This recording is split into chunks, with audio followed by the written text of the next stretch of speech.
Walt Disney's first drawing was Lucky Rabbit Oswald. 1. Walt Disney. Donald, Goofy, Pluto, and Oswald the Lucky Rabbit.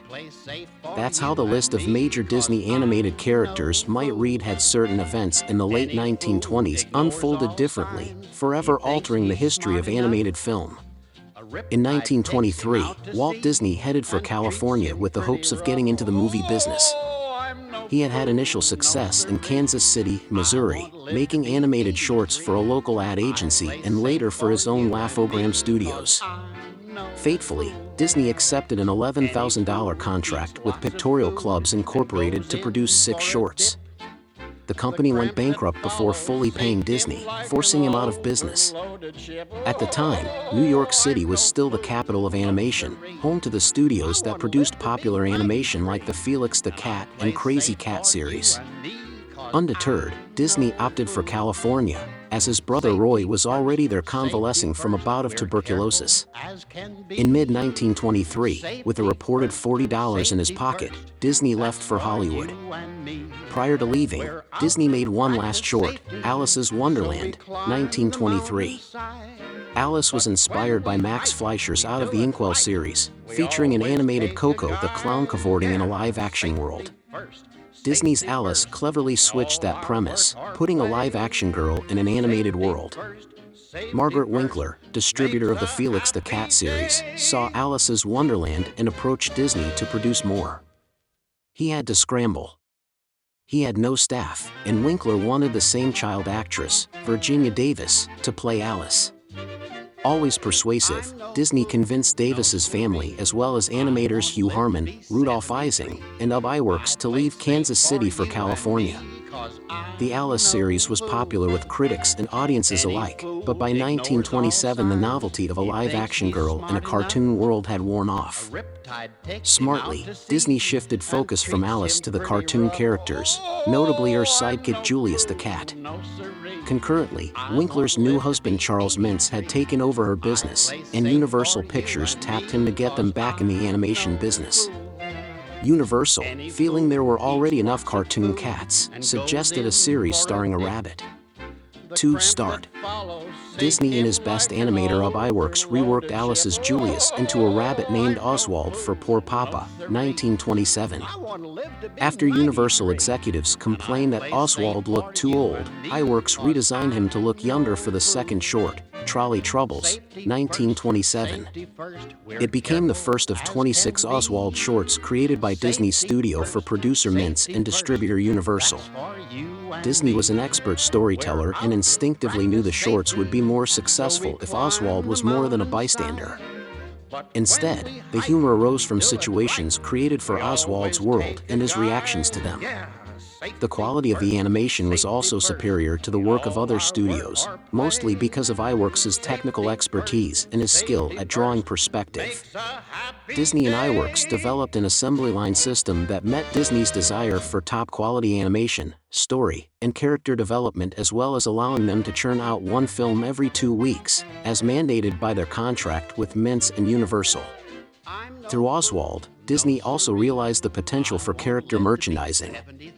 From the outset, Universal had promoted Oswald tie-in products, the first being an Oswald the Lucky Rabbit chocolate bar that hit the shelves in 1927. Merchandise tie-ins, of course, were lucrative only to copyright holders. By early 1928, with Oswald on a roll, Disney felt confident enough to travel to New York to request an increase from $2,250 to $2,500 per short.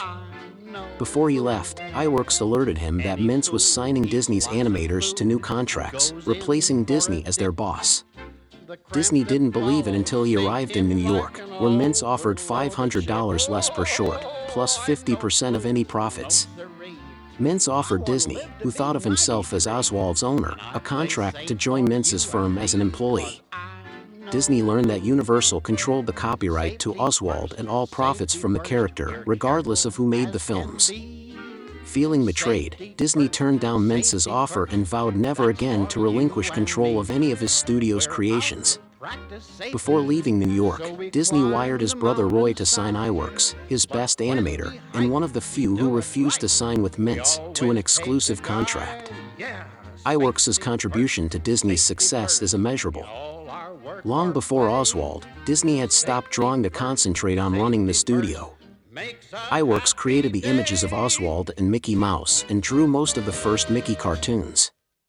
Years later, a story circulated that Disney was asked at a party to draw Mickey, and he handed the paper to iWorks.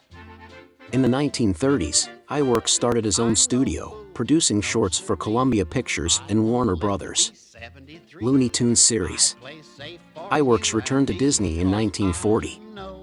iWorks later concentrated mostly on visual effects, developing an improved process for combining live action with animation first used in The Three Caballeros, 1944, and the xerographic process pioneered in 101 Dalmatians, 1961.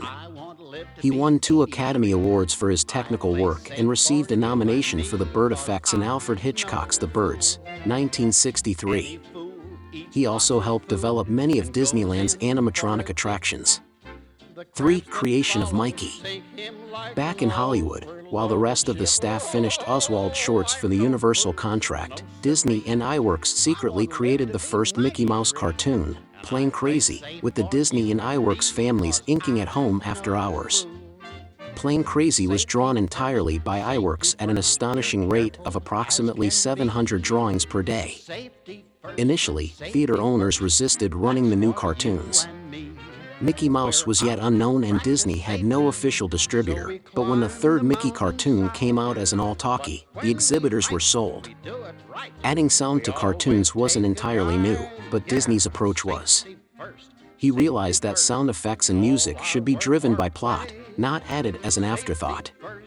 If Disney hadn't lost Oswald to Mintz and Universal, there might not have been a Mickey Mouse. From then on, Disney fiercely protected his copyrights, affecting copyright laws of the US and the world to this day. Mickey and other Disney characters would have long since passed into the public domain if not for the intense lobbying for copyright extensions by the Walt Disney Company. As for Oswald, he had a life after Disney. Eclipsed by Mickey's fame, he faded from films in 1938, appearing one last time in 1943. He lasted longer in print, gracing the comic pages through the 1960s in the US, and later in Mexico and Italy. In 2004 and 2005, the original Oswald became a pop culture hit in Japan, spawning a craze. Finally, in 2006, the Walt Disney Company reacquired Oswald as part of an assets exchange with Universal. After almost 70 years, Oswald was finally home at Disney, taking his place alongside Mickey and the rest of the iconic Disney characters.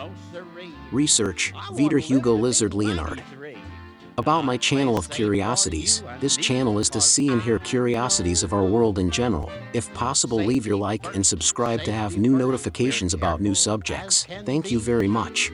Safety first, that's for you and me.